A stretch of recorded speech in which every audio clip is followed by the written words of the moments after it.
What's up guys, welcome to episode 2 of the Zach Bagans Haunted Museum bonus videos for Halloween horror season. If this is your first video, then thank you for stopping by. If you've seen a previous video, then thank you for coming back.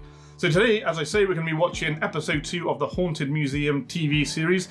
Now, if you haven't seen this, obviously go and watch it first. You can watch it on Discovery Plus and Amazon Prime. Each episode is around 35 minutes long, and they're basically like mini Tales from the Crypt type series. So we have Zach Bagans introducing something from his Haunted Museum, and then there's going to be a short film about that item after the introduction. So episode 2 here is Monster in the Machine, which I know was written by a young filmmaker in the UK here called Jess Bartlett. So I'm really keen to see this one. All it says on my screen is that a brilliant yet eccentric engineer accidentally summons a demon. I don't know if it's going to be a mechanical engineer or a computer engineer, who knows? So we'll jump in, we'll find out. But before we start, it does look like I have been shadow banned from YouTube, which means they delist and don't recommend a lot of my videos. So if you do enjoy this video, a like, a comment and a subscribe would really go a long way. And if you really liked it, obviously tell your friends and share the links with them.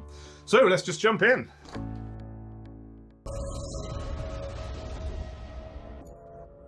I believe there are doorways that lead from our world. I wonder if that's Zach Bagans' real house. Exploring them, doors work both ways. Unless they're those rotating doors. Built by an eccentric genius, she designed the equipment, made contact with entities from other realms. You know, I believe it functions like a two-way spiritual radio. Okay, so it's going to be a radio. Transmissions, you never know who else might be listening in. She accidentally contacted something truly evil. I've learned that it wouldn't have been my back. They never answered the phone. A demon, one that now wanted to claim her soul. She died in a battle to save her own soul and send her demonic attacker back where it came from. It's a powerful reminder that some doors are better left closed. I hate closed doors. In my house, I've taken most of the doors off, because if the door's closed, you've got to keep opening it, and it just gets in my way.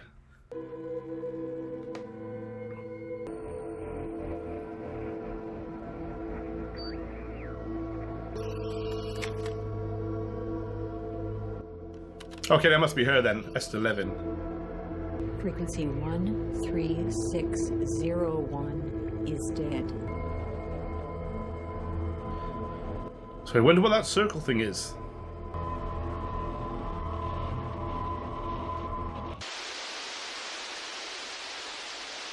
So interesting fact that when mobile phones first came out, they put the frequency channels just after the TV channels.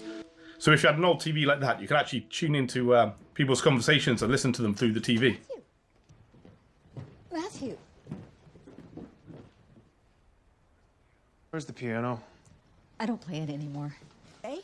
Okay, I've seen 2 references to the piano already. So I'm guessing the demon is going to come through and play the piano at some point. Will you at least stay for a drink? How's work? Fine.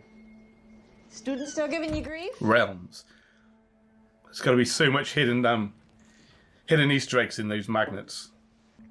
I've made contact with my etheric double. Some people call them guardian angels or sympathetic spirits. His name is David. But it's been weeks since I last heard from him. I'm not doing this today. Nope, you're smarter than this. This is ridiculous. If I could at least show you how it works. Trust me, you will be the target of any messages that are sent back. Esther, stop! Have you completely lost your mind? Mom would be ashamed. Matthew and David are both very biblical names. I wonder if they called him Dave in Jesus times. I am now attempting to break through another barrier.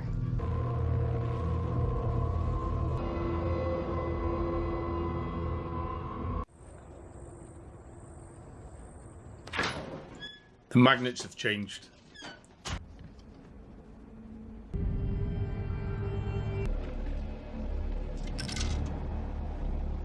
I'm pretty sure that's an old Sony subwoofer, which has a massive magnet in, so putting magnets in would be crazy. Cry for help.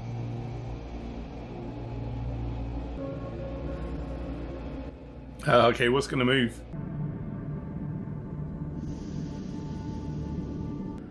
Oh, there's somebody else breathing.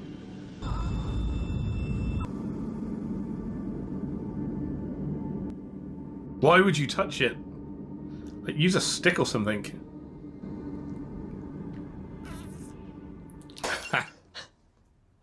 was waiting for a big jump scare then. It's nice to see she turned on the lights. Nobody ever does that in a horror film. Dr. Creed sought assistance from the Institute of Psycho-Spiritual Development. I wonder if that's Zach Bagans' voice.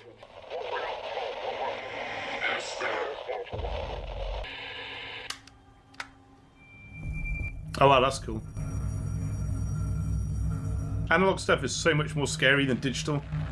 Digital interference and having mobile phones and everything always ruins horror films these days.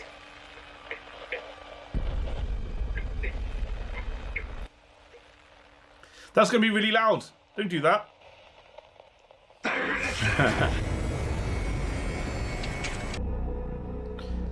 We need to find out more about that picture of that scary face down there. I can sense something else is trying to make contact. If you're not David, I like how the shadow of the fridge looks like a person shadow. Tell me your name. Galog. Algol.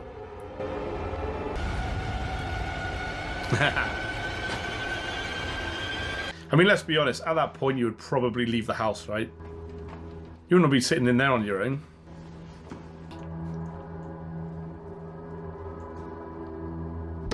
Everybody loves a good library research.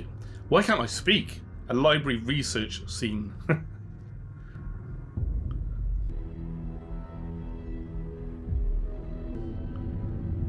Oh, it said it'll trap your soul in the 9 circles. I don't know how many of those red circles she's got, but that might be relevant. The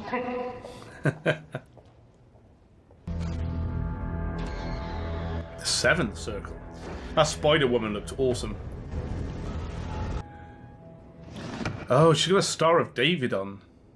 And she thinks the demon's name before was David. That's Murder David. Okay. I'd be like, nope, fuck off.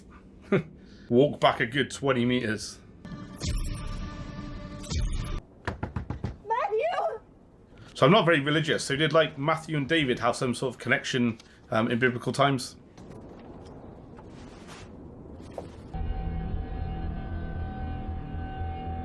Oh, not the classic take a photo and then it suddenly appears.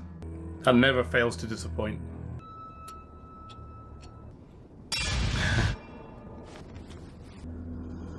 Like, seriously, fuck that. Just leave the house. Oh, don't take a picture. Right, comment below if you would do this. This is insanity. Oh man, I got a chair just like that in my bedroom. And I pile my clothes on it, and sometimes if you wake up in the night, the dark like form of the clothes looks like a person. They don't talk though, which is a bonus. Like, get up and turn the lights on and leave. If this happened in real life, I'd be shitting my pants.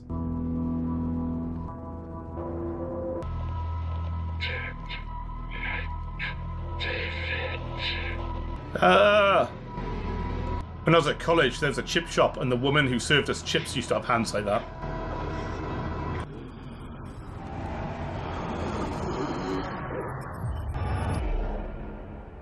Yeah, no. Now you leave. Like, I've woken up in the night and I've seen heads and people in my room, but you know they're not really there. But she's had, like, so much stuff going on. Like, just get the fuck out. Matthew. Do you know who found this? My children. Now they think a demon wants to trap you in hell. Matthew, I need your help. The demon's trying to kill me. Do you hear yourself? Oh, you won't be happy about that. You know I wouldn't do that. Oh, there it is. That's a really good looking face at the moment. I know you probably can't see much of it, but they look really good. How could you even sleep in a house like that after all of this stuff has happened?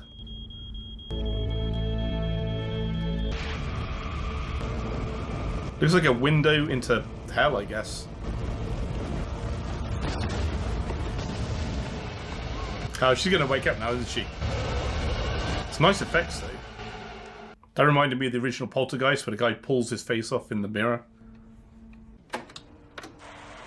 October 5th, to summon and trap the demon Algol. Show yourself.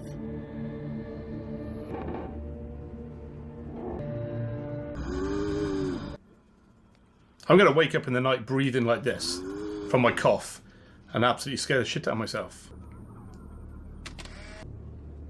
Aha, that was cool.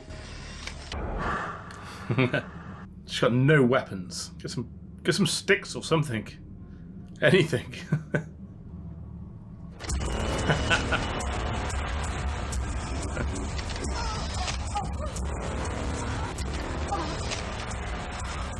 Oh, you can see it in that picture. That's cool.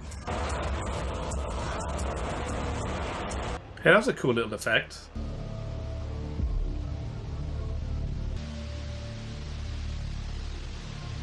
In October 2002, after claiming demons were coming for her, Esther was found dead in her home. Her machines were powered in a circle around her.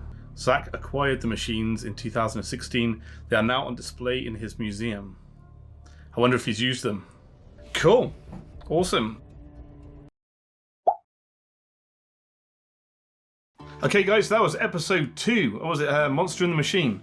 That's pretty cool. I liked it. Like the other ones. I like these because they're like short films. They're short and concise and can tell a complete story in a shorter amount of time. I thought it was really well written. It was pretty tight. I honestly thought the demon was going to play the piano at some point because we had 2 references to that in about the first minute. And normally when you have a reference at the start and then it's quickly reinforced, then it's going to pay off again later on.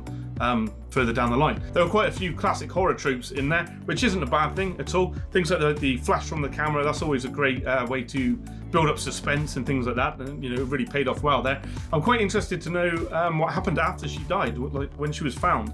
So they found her with the circle of machines, but obviously there were quite a lot of pictures on the floor, so I'd be interested to know what happened to those pictures and you know, if anyone else saw them and could corroborate from the pictures that, you know, this actually happened. I think the only downside with a story like this is that it's very much based on specialist equipment. She had specialist machinery to make all of this happen. So for the average person, you can watch this and then just go to bed and happily go to sleep. But yeah, things that you can relate to in real life, I find tend to be the best sort of horror. This was a great episode, really well written, really well directed. I like the writing. It was very self-referential in places, and I love things like that because that really helps solidify and tighten up a story when things sort of reference themselves naturally within the story itself. So if you haven't seen this, you shouldn't have watched this video, but if you want to watch this, you can find it, as I say, on Discovery Plus and Amazon Prime here. Like, comment and share the video, of course, and if you subscribe, you stick around till the end, maybe was it the 30th, 31st of October,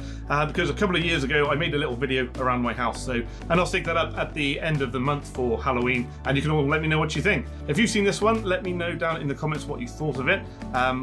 We're going to do episode 3 next week, obviously. So thank you so much again for watching, and I'll see you on the next one.